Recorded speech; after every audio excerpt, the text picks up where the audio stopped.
Pessoal, tudo bom? Então, estamos aqui mais uma vez com uma aulinha nessa versão digital. Hoje vamos falar sobre alterações transversais. Então, a primeira coisa que a gente tem que saber é a definição das alterações transversais, tá?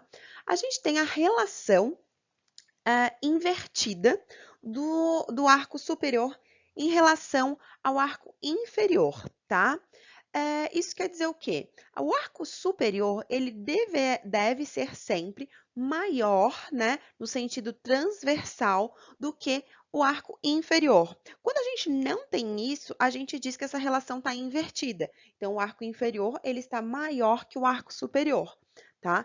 Geralmente, isso ocorre por causa de uma atresia que tem na maxila, tá? Então, a gente geralmente tem uma atresia do osso maxilar, né? Que reflete, então, numa menor dimensão, no sentido transversal do arco superior, em relação ao arco inferior. Outro motivo também que pode ocorrer é devido ao posicionamento palatinizado dos dentes superiores em relação aos inferiores, tá? Então, são dois motivos. Um é pelo posicionamento do dente superior, mais palatinizado, ou então a gente pode ter por essa relação invertida nos tamanhos, né? No sentido transversal dos arcos, tendo a arcada inferior, né, mais ampla, mais larga do que a arcada superior, que geralmente acontece por atresia maxilar. A prevalência da mordida cruzada, ela varia em torno de 8 a 23%, tá? Então vai depender do estado, vai depender da miscigenação. A gente sabe que tem a genética influencia, a gente tem os hábitos deletérios que influenciam, então por isso que ela varia tanto, tá?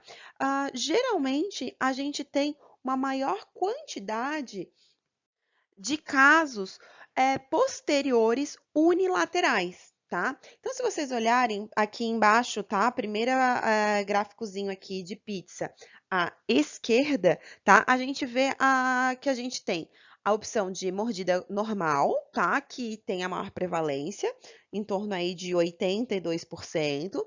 A gente tem a mordida cruzada anterior, tá? Que é quando a relação invertida está na parte anterior da arcada, com em torno aí de 5%, e a gente tem a prevalência da mordida cruzada posterior, que tem aí nesse gráficozinho em torno de 13%.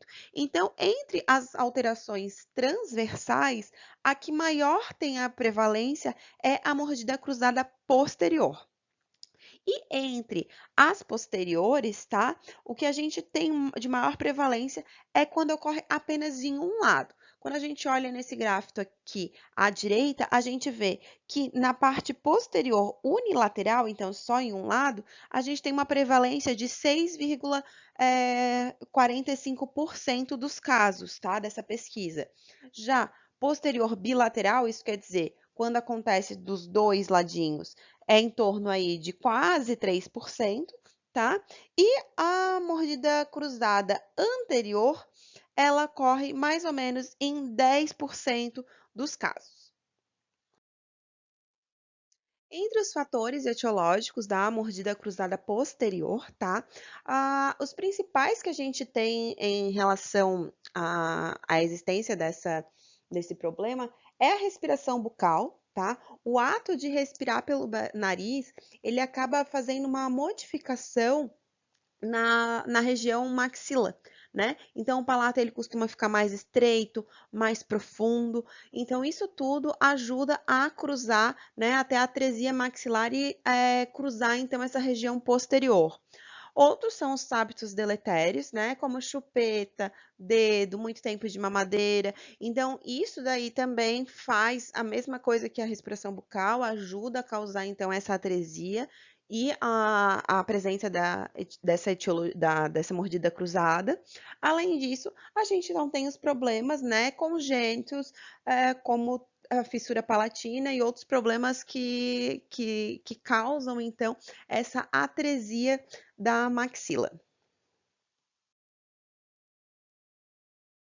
Além desses fatores, a gente tem outros fatores locais, como, por exemplo, a perda precoce, né, de um dente descido, ou então a retenção prolongada desse dente descido, que faz então mudar a rota de erupção do dente permanente, podendo também ajudar a levar a mordida cruzada.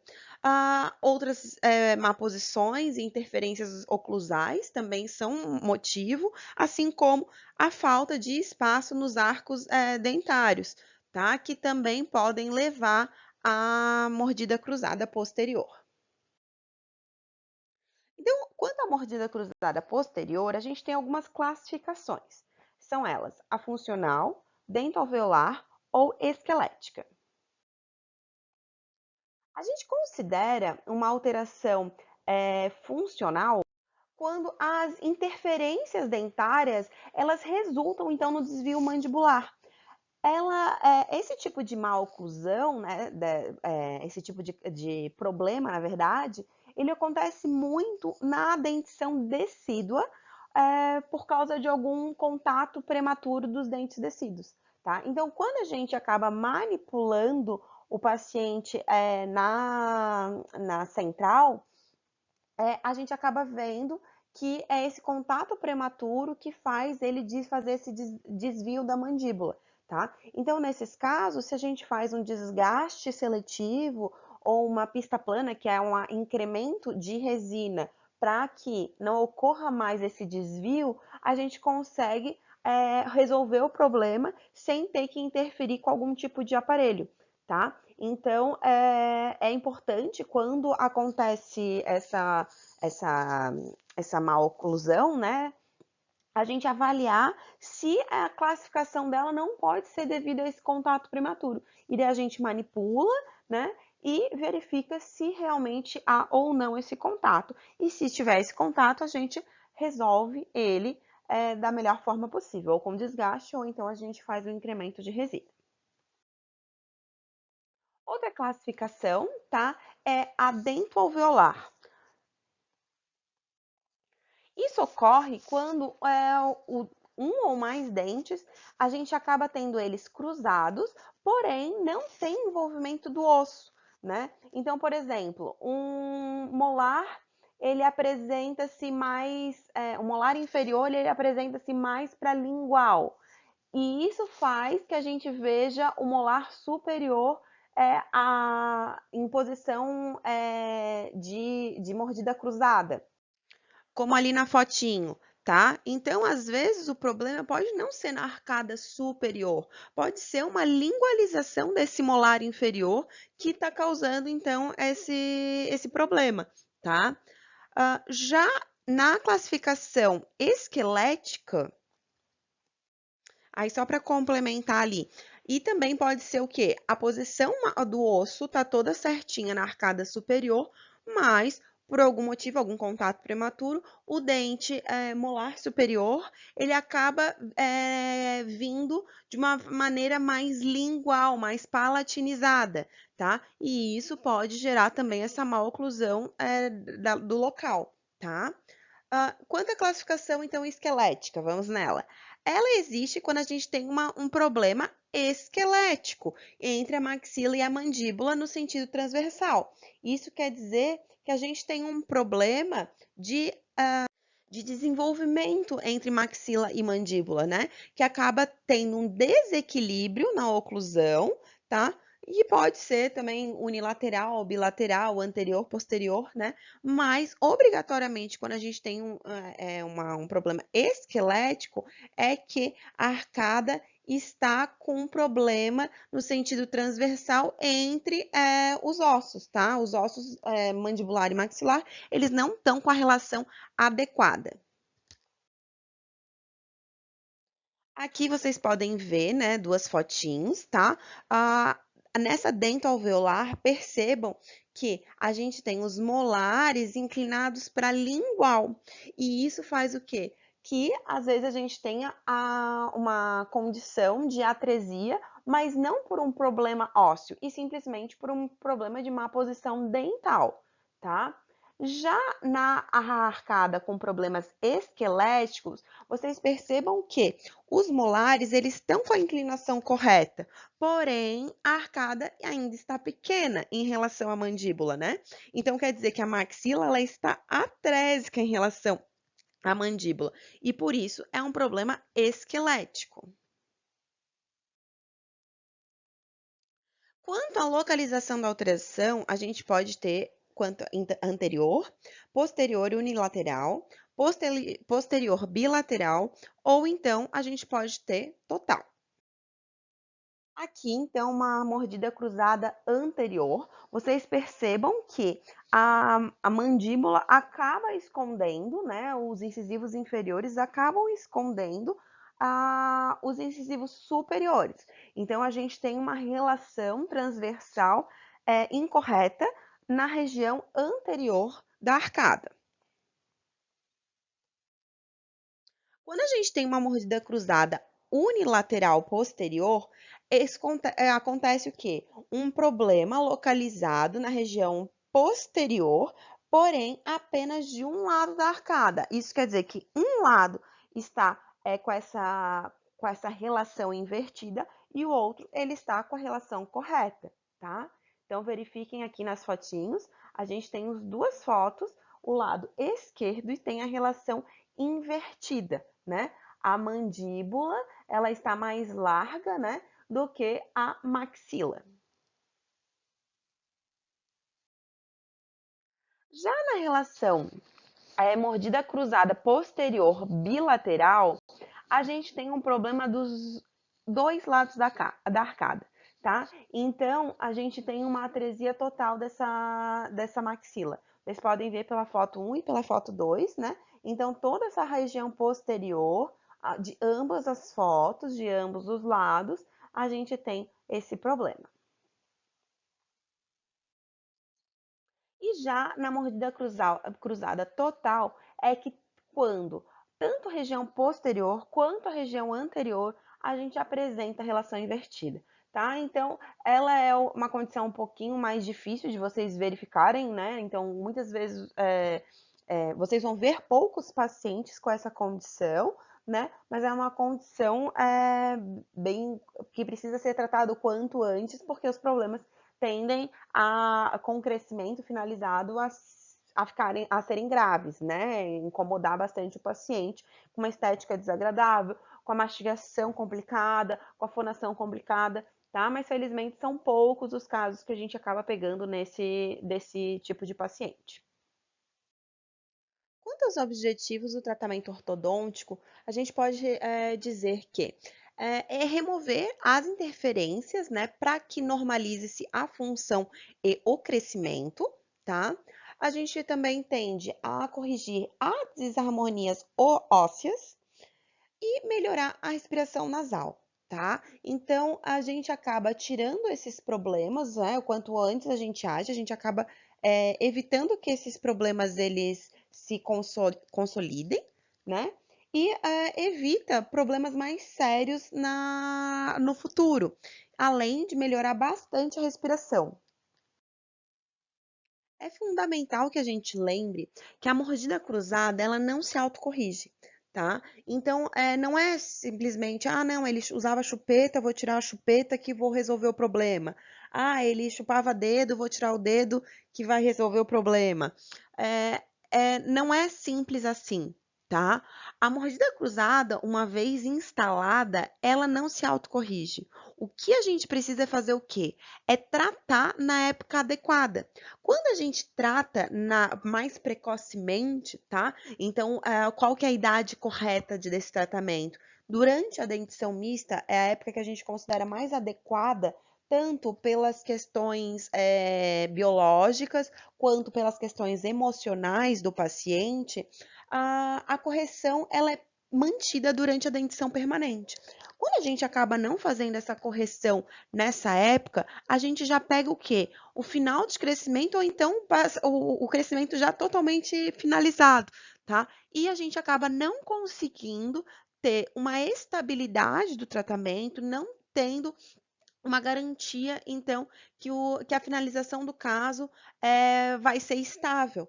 tá? Então, é importante saber que deve se tratar, então, as mordidas cruzadas o quanto antes, de preferência na dentição mista. Lembre-se, dentição permanente, a gente já não tem uma resposta tão boa. Pacientes adultos eu nem vou comentar, né? Que com certeza já não tem mais crescimento, então a nossa estabilidade é mínima, né? Mas pacientes já que são adolescentes, a gente já tem uma grande perda da estabilidade, também já não é tão legal o tratamento. Dá para fazer? Dá. Mas lembre-se, a melhor época é durante a dentição mista. O tratamento das alterações verticais, transversais, ele se baseia na expansão maxilar. E o que a expansão maxilar é? É o alargamento do osso maxilar no sentido transversal, tá? Então, a gente usa alguns dispositivos para fazer com que esse osso, né, ele se separe e o próprio organismo, ele crie novas células para fechar esse espaço. Lembrando que, porque nessa idade, né, que a gente está falando, é a época ideal de tratamento. Então, na idade ideal de tratamento, o corpo está fazendo, se multiplicando bastante, criando novas células. Então, o que a gente faz é biológico, é simplesmente a gente abre um pouquinho de espaço num local que já existe e faz que ele trabalhe um pouquinho mais pra gente, tá? Então, nessa foto aqui à esquerda, vocês conseguem verificar uma radiografia daquela oclusal, tá? Então, nossos ossos, né, palatais, eles se encontram juntos, unidos por uma leve sutura que ainda não está solidificada na época de crescimento. E o que essa sutura e esse aparelho faz? Ele faz com que a gente consiga abrir um pouco essa sutura para que as células elas se reproduzam e fechem novamente essa região, tá? Então, esse alargamento do osso maxilar no sentido transversal acontece, então, com a abertura do diastema. Quando a gente vê o diastema entre os incisivos centrais, a gente tem certeza que a gente conseguiu o alargamento desse osso maxilar. Então, aqui na primeira fotinho de cima, vocês conseguem ver a mordida cruzada presente, tá? Em ambos os lados, e nenhum diastema anterior, certo? Na segunda foto, a gente consegue ver um diastema bem grande e a mordida cruzada, a mordida posterior, já numa inclinação correta, né? Sem estar com uma relação invertida. Esse espaço de diastema, ele pode ser bem grande, pode ser pequeno, mas é importante saber o quê? Que ele fecha com o tempo, tá? Então, e esse tempo nem é muito longo. Muitas vezes, em torno de 15 dias, mais ou menos, a gente já tem um fechamento desse espaço bem expressivo. Nessa última foto aqui, vocês podem ver, então, essa inclinação dos incisivos para mesial, fechando esse espaço que foi aberto. Então, a gente tem dois tipos de expansão: a expansão lenta da maxila e a expansão rápida da maxila. Então, sobre a expansão lenta da maxila. A expansão lenta da maxila consiste na utilização de aparelhos que utilizam forças leves e inclinam para vestibular os dentes superiores, tá? Como é tudo suave, tá? A gente acaba dizendo que tem um efeito puramente dentário. Então, se tem um efeito puramente dentário, não tem indicação para usos em casos esqueléticos. Então, as indicações mordida cruzada posterior unilateral ou bilateral suave, desde que não tenha envolvimento esquelético.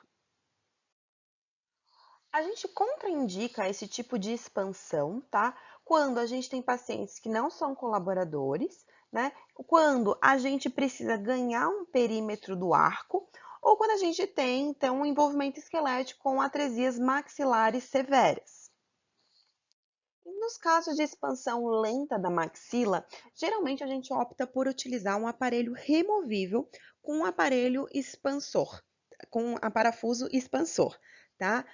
A gente indica, então, para pacientes que estão na fase de dentição decídua ou mista precoce.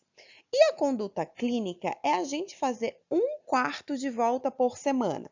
Então, esse expansor que a gente tem, ele possui, é como se fosse uma manivela, tá?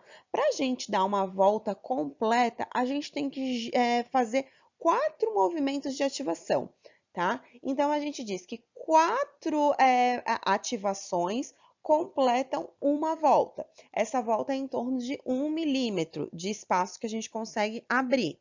E a gente faz, então, no aparelho expansor removível, né, de expansão lenta, a gente ativa apenas uma vez por semana. Então, a gente não chega nem a completar uma volta, a gente completa 1/4 de volta por semana, para vocês terem noção como isso é devagar.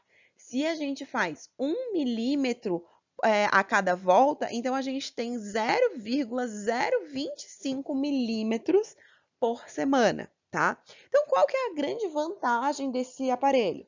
É o tempo de cadeira reduzido, porque como a gente não precisa fazer banda, a gente não precisa fazer nenhum acessório que vai ser colado, a gente simplesmente molda o paciente, ele vai para casa e depois ele retorna e a gente só instrui ele como ele coloca e tira o aparelho, tá? O que diminui nosso tempo de atendimento e a quantidade de consultas. Outra grande vantagem, pelo fato dele ser removível, o paciente ele remove o aparelho na hora de comer, na hora de escovar os dentes, e isso ajuda bastante na higienização, tá? Por quê? Porque ele não precisa utilizar o aparelho o tempo todo, então ele só retira para higienizar, né? Então fica muito mais fácil a higienização. Qual que é a grande desvantagem, né? A gente tem efeitos puramente dentários, então a gente acaba não aproveitando para fazer mudança do posicionamento esquelético, a gente não tem uma mudança do tamanho da maxila, tá? Então a gente tem um efeito somente dentário. A gente também tem uma vida útil menor do aparelho, né?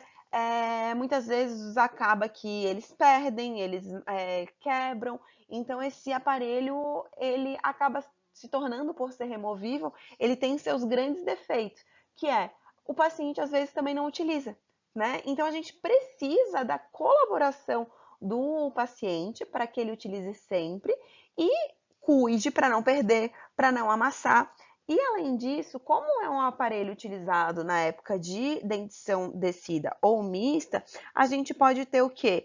Erupção ou esfoliação de dentes. E isso precisa o quê? Um controle para que a gente faça as adaptações necessárias no aparelho para que ele sempre encaixe. Porque senão, depois de um tempo, né, ele vai começando a desencaixar.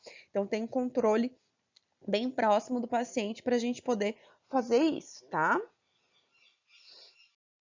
Outro aparelho de expansão lenta é o aparelho fixo quadrihélice, tá?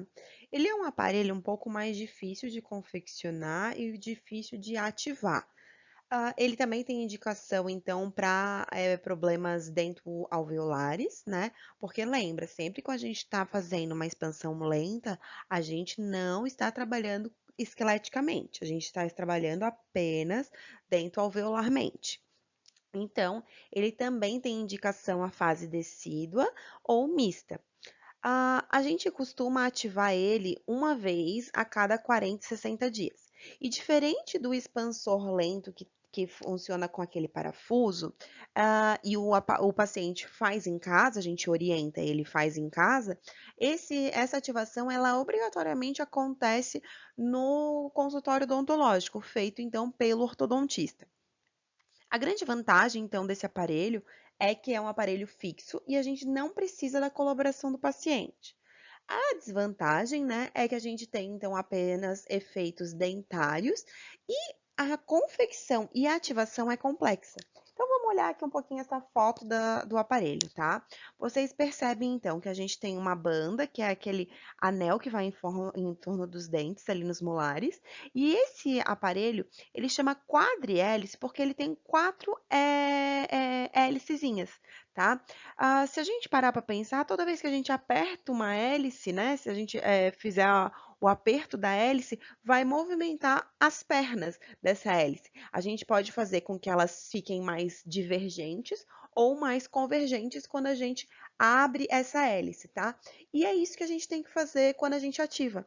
A gente vai ter que medir a força de cada ativação, visando então deixar essas hélices adequadas para empurrar esse dente para vestibular, tá? Então, por isso que a ativação dela é tão complexa. Por quê? Porque a gente tem 4 hélices e a gente vai ter que mexer nessas 4 hélices, então, para que deixe o aparelho de ser passivo e vire ativo, para empurrar esses dentes para vestibular, tá? Então, é complexo, não é fácil, poucos dentistas gostam desse tipo de aparelho, tá? Por quê? Porque a ativação é chata.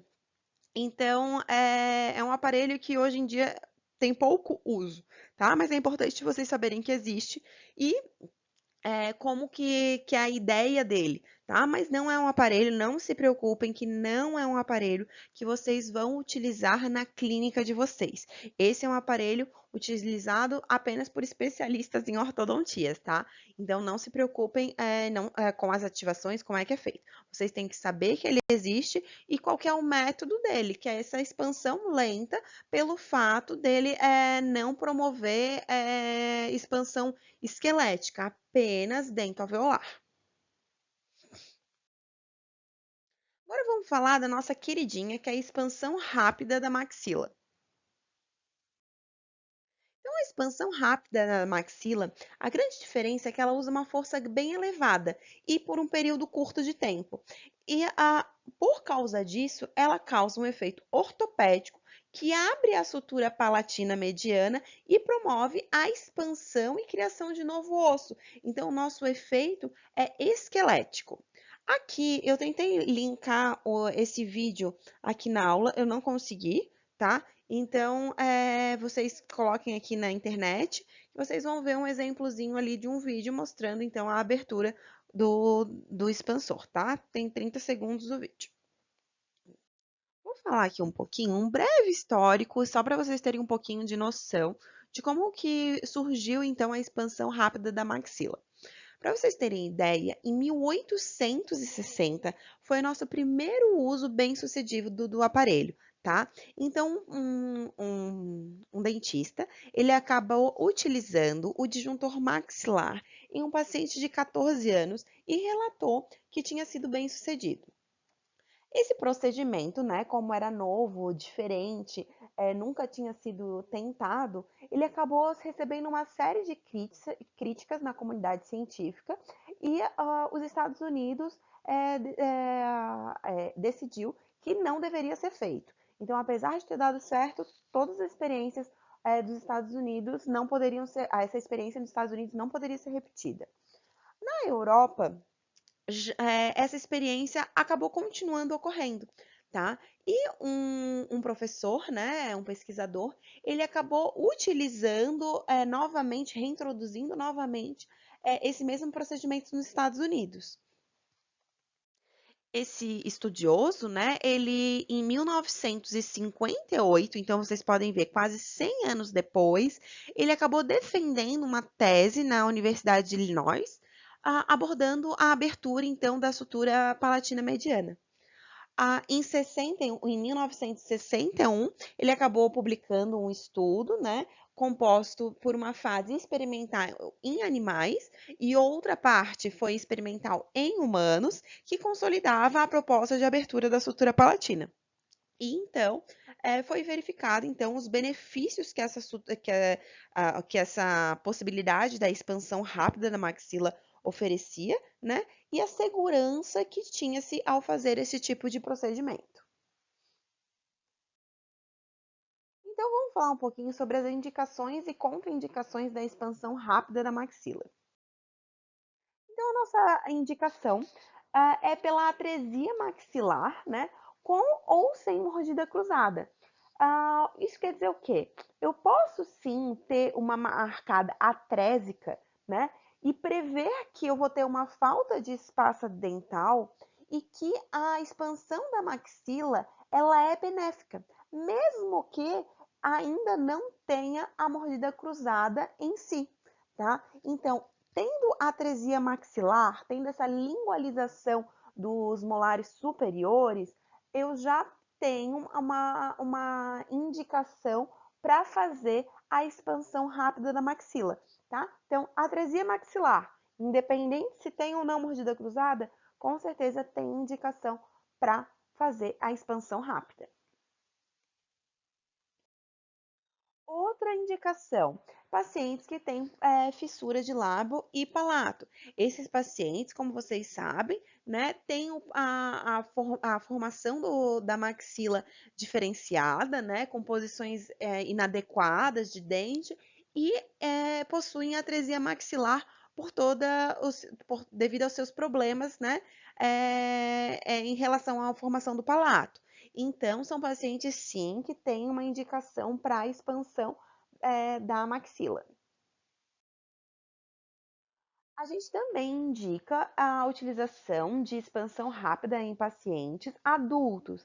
Essas, para que ocorra de maneira ideal, devem ser combinadas com procedimentos cirúrgicos, porque em pacientes adultos a gente já não consegue separar a sutura, né? Disjuntar essa sutura e fazer essa disjunção maxilar para que a gente tenha uma melhora esquelética.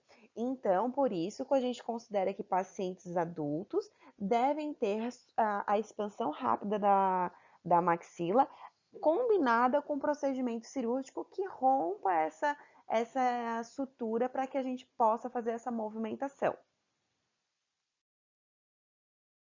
Contraindicação. Então, pacientes que não têm o potencial de crescimento ou com as suturas fusionadas. Isso quer dizer o quê? Pacientes que já que têm 30, 40, 50 anos não têm indicação de utilizar esse tipo de expansor. Ele vai ter o quê? Apenas uma movimentação dental, mas ele já não possui uma chance de ter a movimentação esquelética, porque essa sutura ela já está finalizada, ela já está colada, ela não vai ser expandida, né? A gente não vai conseguir separar esse palato e criar novo osso, tá? Então, é importante a gente saber que a gente tem uma idade ideal para fazer a expansão rápida maxilar. Paciente adulto só pode utilizar esse tipo de aparelho combinado com outros procedimentos, como né, a cirurgia ortognática. Outra contraindicação é pacientes com dimensão transversal normal. Então, se o paciente tem o tamanho ideal da maxila, não tem necessidade também de utilização de aparelho expansor. Então, algumas vantagens e desvantagens da expansão rápida da maxila. A gente tem como a vantagem a alteração esquelética, né? Como a gente consegue disjuntar essa maxila, a gente acaba tendo um aumento do perímetro do arco maxilar. Outra coisa que proporciona esse aumento do perímetro do arco é que a gente acaba tendo um aumento da área da região nasal. Isso quer dizer o quê? Que pacientes que têm problemas respiratórios são favorecidos pela disjunção maxilar, porque a maxila, ela tá, a região maxilar e o nariz, eles estão em união, né? Então, quando a gente faz essa disjunção maxilar, a gente acaba abrindo também essa região nasal e melhorando a circulação de ar e, por consequência, a respiração nasal. Outra vantagem é que o aparelho ele é fixo e o tratamento ele tende a ser rápido, ele tem uma curta duração. Então, a gente acaba finalizando esses tratamentos em poucos meses. Uma desvantagem, né, que a gente tem nesses tratamentos é o fato que, como a gente utiliza esses dentes molares como ancoragem, eles acabam tendo uma leve vestibularização. Então, acabam terminando um pouco mais inclinados para vestibular, tá? O fato do aparelho ser fixo, ele acaba dificultando a higienização e dificultando a fonação. E também altera a posição da língua na hora de deglutir os alimentos, tá? Também acontece, às vezes, um pouco de desconforto e dor na região das suturas, principalmente nos primeiros dias, pela pressão que o aparelho faz para separar essa sutura.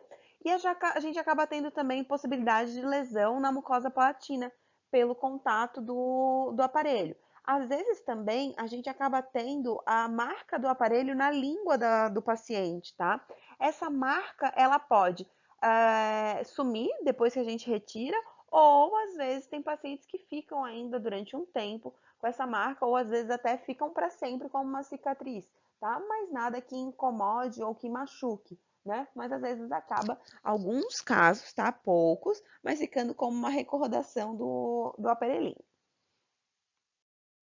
Então vamos falar um pouquinho mais sobre os modelinhos. Além desse tipo de apoio acontece nos dentes, a gente também pode ter um apoio na mucosa. Então, a gente coloca um acrílico que encosta diretamente na mucosa, tá? Então, vamos ver bem direitinho esses tipos de aparelhos que eu falei.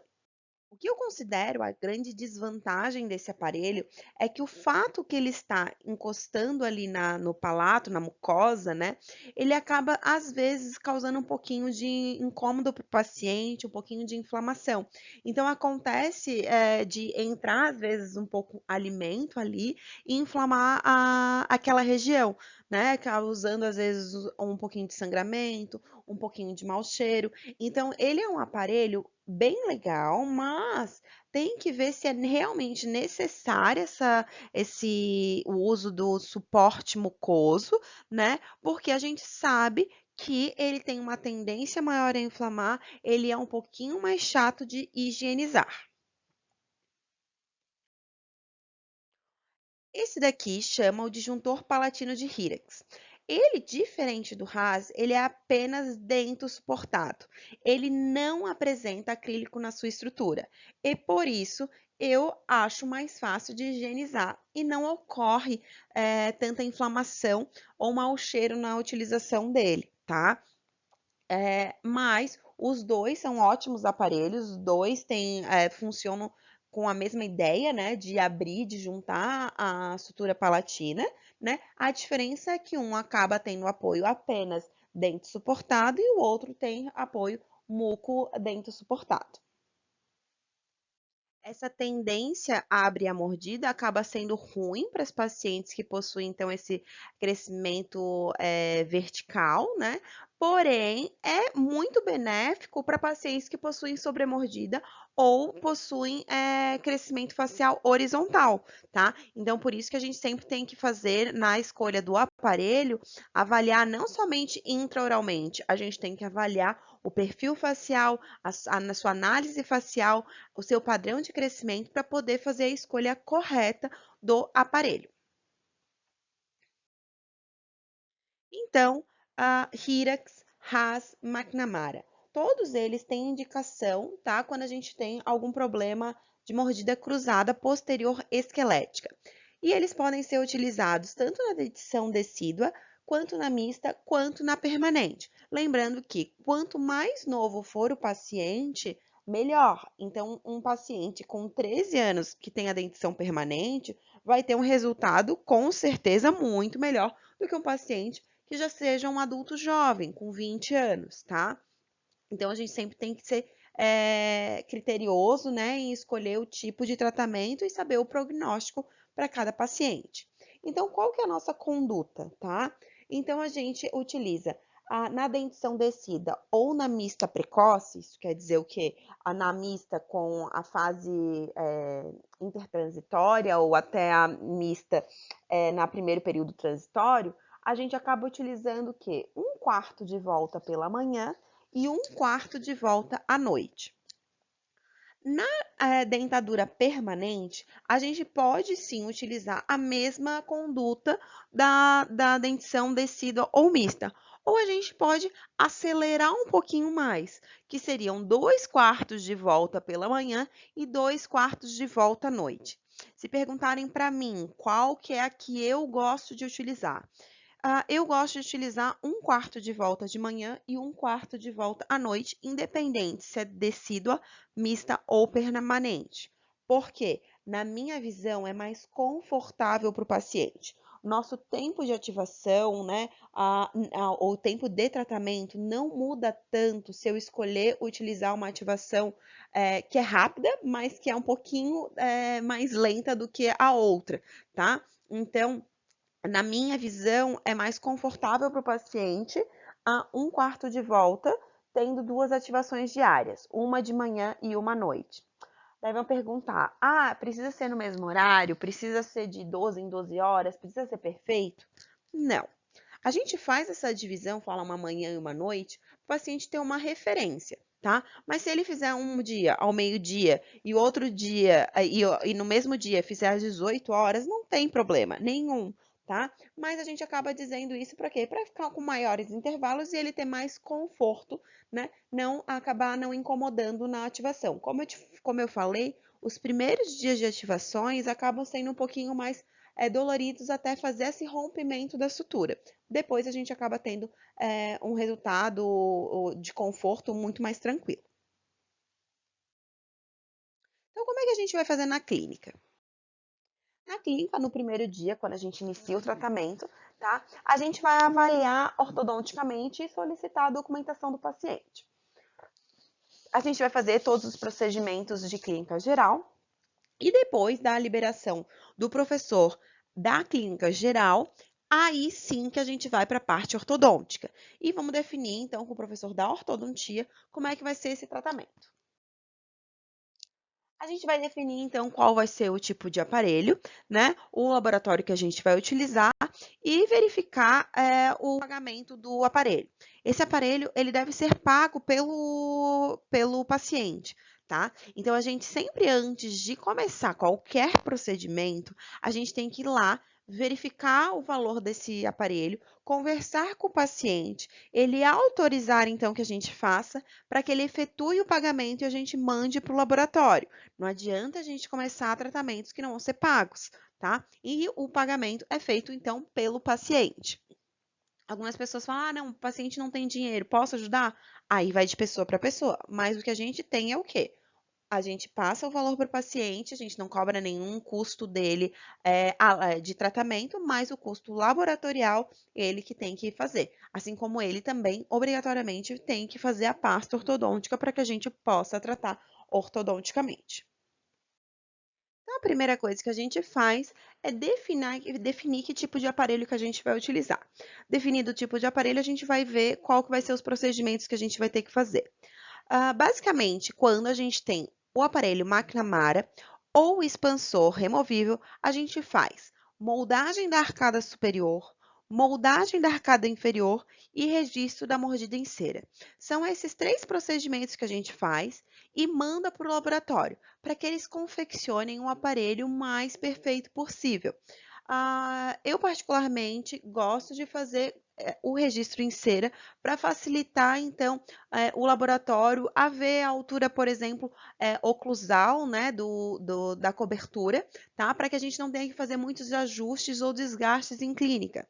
E também no expansor removível. Por quê? Porque dependendo do contato que a gente tenha com a arcada inferior, pode ser que tanto o acrílico quanto os ganchos que ele faça no aparelho podem encostar nesse aparelho, nessa arcada inferior e acabar atrapalhando o encaixe do aparelho, tá? Então, façam sempre moldagem da arcada superior, moldagem da arcada inferior e registro em cera, tanto para aparelhos expansores removíveis quanto para o McNamara. Já quando a gente tem o aparelho Hyrax ou Haas e ele é fixo, a gente acaba tendo um pouco mais de trabalho na hora de fazer esse aparelho. Por quê? Porque são mais etapas. Então, a primeira coisa que a gente faz é colocar separadores. Separadores são aquelas borrachinhas que vão no meio do dente. Onde que a gente coloca? Distal e mesial do primeiro molar superior, tá? Ah, mas ele não dá para encaixar a borrachinha porque não tem o dente, o segundo molar, então o que eu faço? A distal, né? Você não coloca. Se você não tem um dente, né, ao lado do molar, você não coloca, tá? Mas se a gente tem dentes aos vizinhos, ao molar, a gente coloca tanto na mesial quanto na distal, tá? Fizemos isso, a gente faz essa instalação da borrachinha, depois a gente faz a seleção de bandas e moldagem de transferência, novamente separadores, novamente instalação do aparelho. Falei meio rápido, certo? Mas é porque a gente tem aqui um passo a passo bem legal para vocês verem. Então, passo a passo, Hirax e Haas. Então, liberou o nosso tratamento, né, pelo professor responsável pela clínica geral, definimos o aparelho. Então, tá, vamos fazer o Hirax nesse caso. Por que que eu botei o Hirax nesse caso? Porque se eu sou a professora orientadora e você é o aluno responsável, a gente vai conversar e a gente vai definir. Ah, poderia ser o Haas? Poderia, não tem problema, né? Então, mas a gente optou por fazer o Hirax. Como vocês já sabem, né, eu gosto bastante do Hirax, prefiro ele do que o Haas, pelo fato de não ter essa inflamação gengival e achar mais fácil a higienização, tá? E acho que o efeito dos dois é muito parecido, né? Então eu prefiro utilizar o Haas, o Hirax, desculpa. A gente vai colocar então os separadores, tá? No mesial e distal desses molares permanentes. Como vocês podem ver aqui na figura, eu fiz a setinha, porque essa borrachinha ela é mais clarinha, né? É aquela borrachinha que a gente utiliza o fio dental para encaixar. Ah, eu não sei colocar essa borrachinha. É questão de treino, né? No dia que precisar, a gente senta junto, a gente mostra uma para vocês fazerem a outra. Isso daí vocês não precisam se preocupar. Quanto tempo deve ficar essa borrachinha? Essa borrachinha geralmente fica em torno de 2 a 7 dias antes da consulta, tá? Que é o tempo que a gente tem em média para abrir o espaço para a gente poder fazer o procedimento com facilidade, tá? Então, dependendo, vai ser na clínica de vocês, ocorre toda semana, certo? No mesmo dia. Então, uma semaninha antes da moldagem, né? A gente chama o paciente, coloca o separador e na semana seguinte a gente faz a instalação. Ah, ele avisou que caiu a borrachinha. Então, chama ele apenas uns 2 dias antes e coloca a borrachinha. Porque quanto mais espaçado for o dente do paciente, mais fácil é de cair a borrachinha. Então, aqui uma figurinha para vocês entenderem bem. A gente estica bem essa borrachinha, esse separador, tá? Pode encaixar colocando pela oclusal ou pela cervical do dente, tá? Então, isso em clínica a gente mostra e vocês podem escolher o método que vocês acharem mais confortável. E o que é importante vocês verem, né? A posição que essa borrachinha fica. Ela fica na interproximal desse dente. Ela não fica lá no sulco gengival, tá? E isso vai fazer toda a diferença para conforto do paciente e para a abertura direito, né, do espaço que a gente precisa para utilizar, para fazer a moldagem e selecionar a banda, tá? Então, essa daqui é a posição ideal dos separadores dentais. A gente vai acabar separando o material necessário, então, na segunda consulta, né? Então, lembre que o paciente foi com a borrachinha para casa e vai voltar, então, no dia agendado. A caixa vermelha das bandas são os modelos superiores, tá? Então, eles acabam vindo desde o número 28, se eu não me engano, até o 42, tá? E ele vai crescendo de meio a meio. Então, como que saber qual que é o dente, o tamanho do dente que a gente utiliza?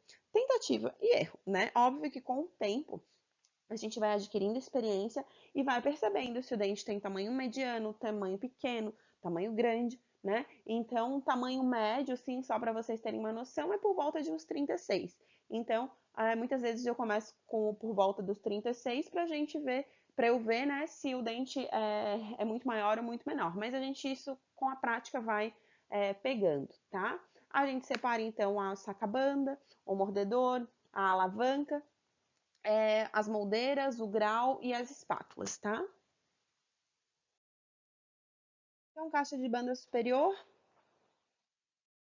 a gente tira os separadores, tá? Puxando então com a sonda, tá? Removemos o separador dos dentes e vamos selecionar a banda, tá? A banda, se vocês perceberem, ela tem um detalhe, tá? Ela é um círculo, só que de um dos lados ela acaba tendo uma entradinha. Essa entradinha, ela sempre fica para vestibular e para oclusal, tá? Isso daí ela acaba deixando mais anatômica, fica mais na anatomia do dente, tá? E acaba servindo também como um ponto de referência para vocês saberem que lado que vocês estão colocando a banda, tá? Porque lembra que vocês vão fazer uma moldagem de transferência. Isso quer dizer que vocês vão ter que tirar depois essa banda, tá? Então é importante vocês colocarem sempre esse detalhe para oclusal e vestibular.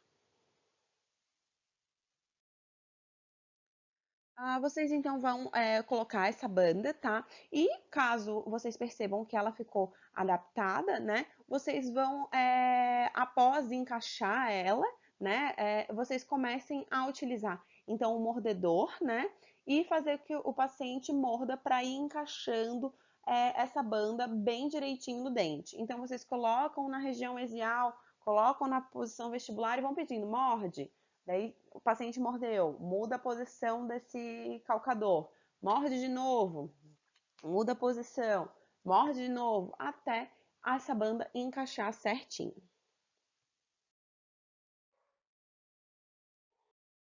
Importante fazer isso de todos os ladinhos, tá? Para que a gente tenha a melhor adaptação já direto com o calcador e utilizando então da mordida do paciente. Muitas vezes, mesmo depois que eu peço para morder várias vezes a arcada, a, a banda, ela ainda não fica perfeita.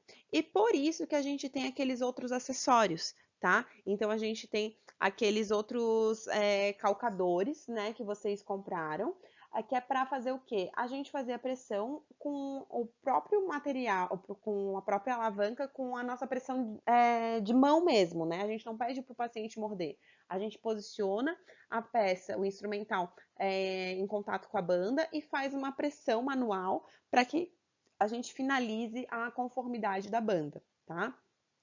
Geralmente, eu utilizo o mordedor em 90% do tempo e só finalizo com algum leve apoio desse material ali de pressão manual, tá? Que eu faço com a pressão manual. Então, depois que a banda ela tá perfeita, eu vou pegar, selecionar o tamanho da moldeira que eu vou utilizar e manipular o alginato. Coloco o alginato, então, na moldeira, né? Tomando cuidado para que ele não esteja mole demais. Principalmente quando a gente trabalha numa clínica infantil, a gente tem que ter um certo cuidado, né? Para não causar nenhum desconforto desnecessário para o paciente, tá? Então, a gente coloca o material da moldeira. Geralmente eu passo um pouquinho de água, né? Molho em cima para deixar bem lisinho, né? E coloco então esse material, essa moldeira na boca do paciente. A gente coloca, mantém segurando, toma sempre cuidado para não extravasar muito para o fundo, tá? Então vocês podem ver aqui nessa fotinho que o material ele ficou até ao limite da moldeira, mas ele não ficou para trás, pendurado, que isso daí provoca ânsia no paciente e um total desconforto. A gente muitas vezes acaba perdendo o paciente nesse tipo de procedimento por descuido, tá? Então, depois de moldar, a gente retira a banda, tá? Para a gente retirar a banda, a gente usa o saca-banda.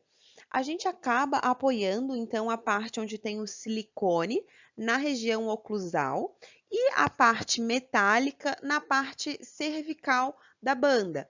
E a gente acaba puxando, né, essa banda com cuidado para a região oclusal para remover ela da arcada dentária.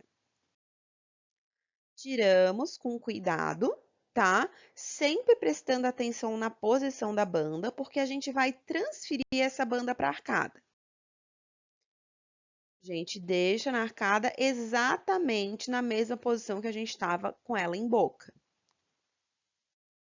Isso a gente faz em todas as duas bandas, né? E depois a gente acaba fixando essa banda no molde, tá? Na moldagem. A gente acaba, tem algumas maneiras de fazer essa fixação, tá? Tem gente que utiliza super bonder, tá? Tem na listinha de vocês, vocês podem utilizar. Tem gente que derrete cera, tá? Um método que eu gosto bastante é pegar o grampo de grampeador mesmo, né? Eu acabo deixando ele abertinho, não é, você não grampeia o grampo, né? Você pega e separa esse grampo que ele fica em formatinho de, vamos dizer, de U e coloco na moldagem, né? Antes de vazar. Por que a gente tem que ter esse cuidado de fixar essa banda? Porque quando a gente vaza, a gente acaba movimentando a, a moldagem para quê? Para que não tenha bolhas. E isso pode fazer que a banda se desloque. E se a banda se deslocar, o nosso aparelho estará perdido. Então, vazamos o modelo e encaminhamos para o laboratório. Modelinho vazado, aqui para vocês verem. E a gente acaba chamando o paciente, depois que o aparelho já está pronto, né, para instalar novamente os separadores no mesmo local que a gente separa o outro. Para a consulta de instalação do aparelho, a gente separa então o material necessário. A gente vai separar o trio, a placa de vidro, a espátula, o ionômero, o ácido, adesivo, resina, calcador, saca-banda, aparelho disjuntor, né? E é isso. Então, a gente chama o paciente, né, na cadeira. A primeira coisa que faz é remover os separadores e a gente confere a adaptação do aparelho. Então, a gente tira esse aparelho desse gesso e leva em boca para ver se ele vai encaixar, tá? Geralmente eu faço isso sem pedir para morder nem nada. Eu faço simplesmente, coloco o aparelho em boca e vejo se ele vai entrar normal. Porque é muito nítido quando o aparelho não vai entrar, né? Porque ele bate numa região onde não deveria. Não, botamos o aparelho em boca, percebemos que ele vai entrar, a gente já começa a separar o restante do material do procedimento. Então a gente vai fazer o quê? Pega o que a gente já separou, que é o ionômero, e vamos fazer então a manipulação correta para cimentação, tá? Então a gente acaba utilizando uma porção de ionômero para cada banda, tá? Então é uma porção de líquido para uma porção de pó, né? E faz a manipulação correta. Importante lembrar, e o dente é muito grande, então façam 3 porções, tá? Então, uma e meia, vamos dizer assim, para cada. E manipulem as 2 porções, a quantidade ideal de material ao mesmo tempo. Por quê? Porque vocês vão colocar nas bandas ao mesmo tempo e vão colocar o aparelho na boca. Então, os dois lados vão entrar ao mesmo tempo e vão estar pegando presa ao mesmo tempo. Então, você tem obrigatoriamente que manipular as porções para ambas as bandas ao mesmo tempo, tá? Então, a indicação é uma porção para cada dente, sendo que se o dente for grande, aumentem para uma porção e meia. Isso quer dizer o quê? 3 de pó, 3 de líquido.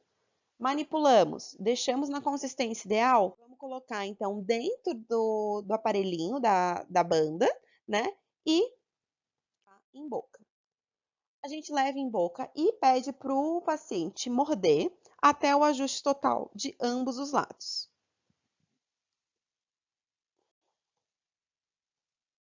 Instalamos então o aparelho, né? Finalizamos ao paciente morder até encaixar o aparelho. A gente faz o quê? A gente passa um algodão na região onde estão as bandas com excesso de cimento para tirar esse excesso. A gente também pode utilizar aquele calcador unha de gato que também nos auxilia na remoção dos excessos.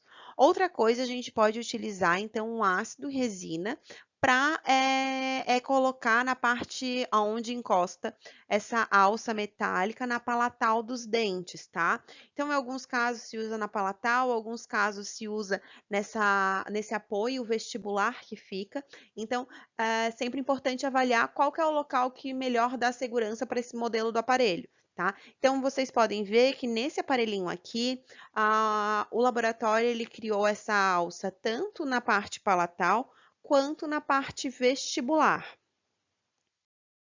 Já esse aparelho aqui que vocês podem ver, o laboratório ele criou apenas esse apoio palatal, tá? Então, a gente sempre avalia onde é a melhor posição para a gente colocar esse apoio, tá? Então, de resina para garantir uma estabilidade maior do aparelho para o paciente. Então, após a finalização da instalação, então a gente explica para o paciente e para o responsável as instruções de ativação, as instruções de cuidado, de higiene, né? E mais alguma orientação geral que a gente possa passar, que eu vou passar agora bem certinho para vocês, tá? Ah, instrução de ativação. Então, como é que vai ser essa ativação?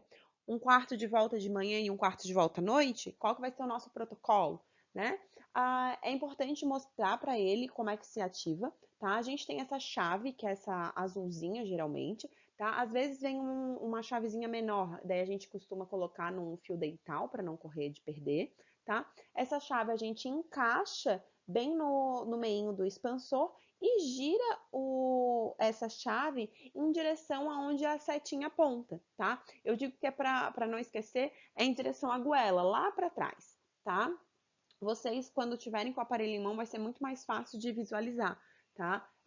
No vídeo que eu passei ali da expansão rápida, vocês conseguem verificar, né, como é que funciona essa ativação, mas é legal depois vocês olharem com as mãos, né? Olharem com as mãos é ótimo, mas enfim, vocês vão conseguir, né? Quando vocês estiverem olhando mesmo, vocês vão entender melhor onde que encaixa essa chave e a posição que faz para fazer essa ativação do aparelho.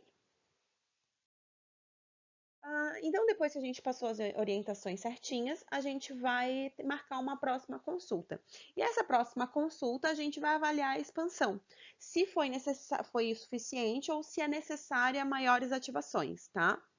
Se tiver tudo bem, a gente trava o aparelho. Se for necessário, a gente pede para ele voltar numa próxima consulta. Como que a gente trava o aparelho? Geralmente eu utilizo resina no parafuso. Simplesmente faço uma bolinha de resina com a mão mesmo, coloco na onde fica o parafuso, onde a gente encaixaria a chave, polimerizo. E daí então o aparelhinho está travado. Isso quer dizer o quê? Que ele não vai abrir e não vai fechar, tá?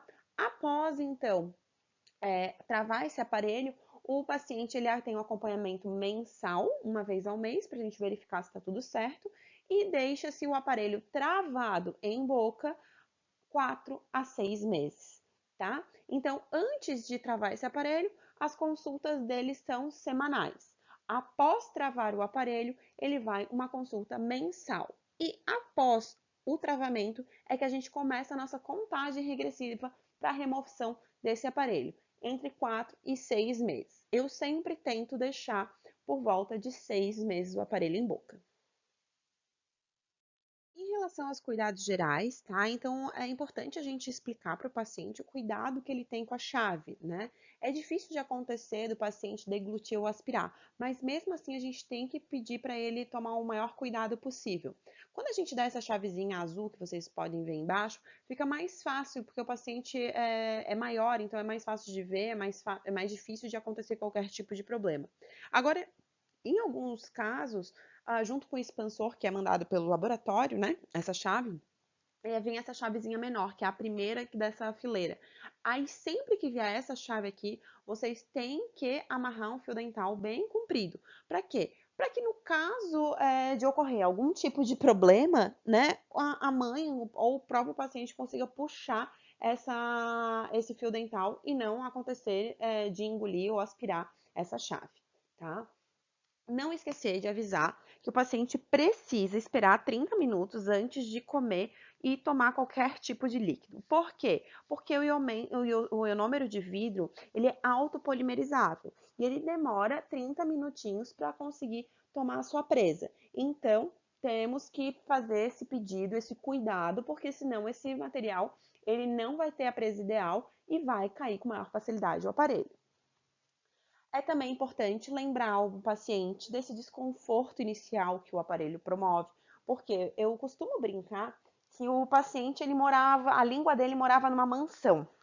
Tinha 5 quartos, piscina, área de lazer. Só que agora a língua dele mora num quarto e sala. Então o que acontece? Vai ser difícil, vai ficar se batendo, mas vai sobreviver, vai se acostumar, tá? Então é importante avisar sobre esse desconforto, que ele geralmente baba um pouquinho mais nos primeiros dias, vai falar um pouquinho diferente nesses primeiros dias, que vai abrir esse diastema entre os incisivos centrais, tá? E uma dica bem legal para que facilite a readaptação dele, né? Pelo tamanho que vai ficar o espaço, né? Diminuído, é falar para ele carregar uma garrafinha de água nos primeiros dias e ficar tomando um golinho de água de tempos em tempos. Então, passou 15 minutinhos, toma um golinho de água. Toma mais outro depois de 15. Para quê? Para treinar, né, a deglutição. E isso vai facilitar tanto para deglutir quanto na realização de fonemas.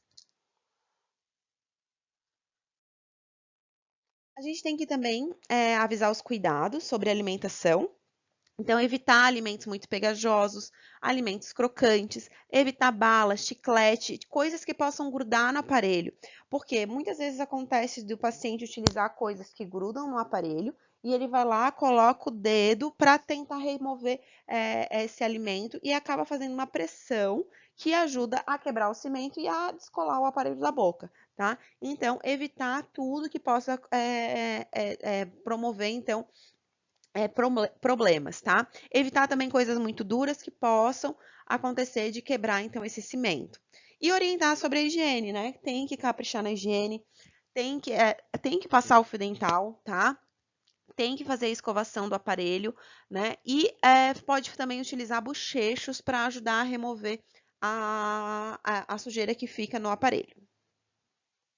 Algumas outras considerações é lembrar, então, o tipo de ativação de cada aparelho, tá? Então, instruir o paciente corretamente quantas vezes ele vai ativar ao dia, quantos dias ele vai ativar. Lembrando, então, que uma expansão rápida, ela dura muito pouco, então, de 1 a 2 semanas. Já uma expansão lenta pode durar meses. Então, quando a gente tem uma expansão rápida, a gente precisa ter um acompanhamento de perto desse paciente. Ele tem que semanalmente para a gente poder ver os resultados e não fazer mais ativações do que o necessário, tá? Então, o sinal clínico mais evidente de que aconteceu a expansão maxilar é a abertura dos diastemas entre os incisivos, tá? Geralmente isso acontece depois da terceira volta completa do parafuso. Então, acontece depois aí de alguns dias, no final da primeira semana que a gente acaba tendo esse resultado geralmente, tá? E lembrar também que esse diastema ele se torna presente nos primeiros dias e com o passar do tempo, os centrais eles vão mesializando e fechando esse espaço que foi aberto. As radiografias oclusais, né, elas permitem a comprovação do efeito ortopédico do disjuntor, mas não é algo que a gente utiliza rotineiramente na clínica. Por quê? Porque a visualização do diastema, né, é uma comprovação também da disjunção maxilar. Então, se a gente tem uma posição correta dos posteriores, a gente tem o diastema, a gente já sabe que a gente tem essa disjunção e não é necessário, então, fazer essa exposição de raio-x adicional. A gente costuma indicar uma sobrecorreção, tá?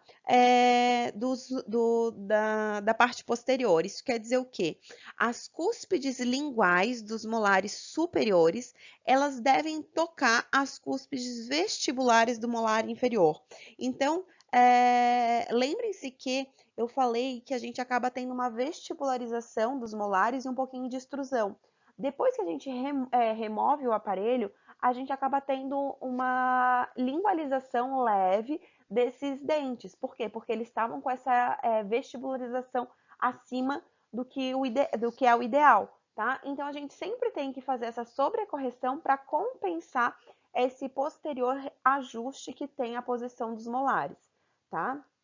Depois que a gente, então, parou a ativação, a gente faz a estabilização do parafuso, né? Então, geralmente eu utilizo resina e a gente acaba utilizando, então, a contenção aí desse aparelhinho aí de 4 a 6 meses. E para minimizar, então, qualquer recidiva, a gente acaba avaliando os fatores etiológicos que causaram para ver se tem alguma coisa que a gente ainda possa fazer para garantir. Então, chupa dedo, ou faz algum hábito deletério, a gente acaba dando as instruções necessárias para que não tenha problema e ajude a estabilizar o tratamento que a gente conquistou. Então, lembrando, como eu falei, a gente tem, então, a disjunção, né? A gente faz o quê? A gente vestibulariza a gente inclina esses molares, né? Até que a lingual dos superiores encoste na cúspide vestibular dos inferiores. Por quê? Porque com o passar da remoção do aparelho, a gente tem, então, essa inclinação, tá? Dá para ver bem aqui na figurinha D, tá? Vocês estão vendo que tiramos o aparelhinho na figurinha C, na D a gente acaba tendo uma lingualização leve desses dentinhos, tá? Então, é por isso que é tão importante a gente fazer essa sobrecorreção. Então, pessoal, aqui tem alguns casos clínicos que eu vou deixar para falar na nossa webconferência, tá? Então, aqui é para vocês analisarem, pensarem e depois a gente discute, certo? Então, bons estudos para vocês, espero que vocês tenham entendido e qualquer dúvida a gente fica à disposição para resolver, tá bom? Até mais, gente. Tchau!